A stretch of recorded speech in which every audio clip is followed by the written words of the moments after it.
The plane involved is a Navy workhorse, a twin-engine turboprop C-2 Greyhound like this one, used mostly to fly mail and cargo to ships at sea. The Navy says the plane was flying from a Marine base in Japan to the USS Ronald Reagan when it went down in the Philippine Sea. The 8 people who were rescued were airlifted to the ship, reported to be in good condition. 3 others still missing. While the Pentagon isn't commenting on the cause of the crash, the Japanese defense minister says engine failure may have played a role. But the plane, known as a COD, has a remarkable safety record. In service for more than 50 years, it hasn't been involved in a fatal crash since 1973.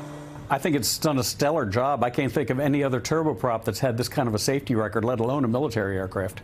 Still, this has been a deadly year for the U.S. 7th Fleet, with 17 sailors dying in 2 collisions involving other ships. The Pentagon removing 8 top naval officers from their posts.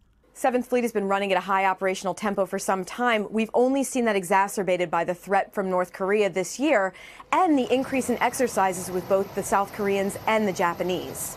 It's not clear whether the age of the aircraft, mechanical failure, or human error played a role in the crash, but tonight there's concern the 7th Fleet's deadly year may have claimed 3 more lives.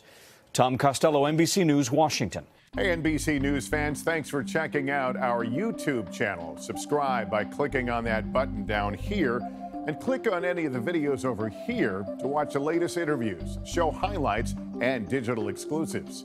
Thanks for watching.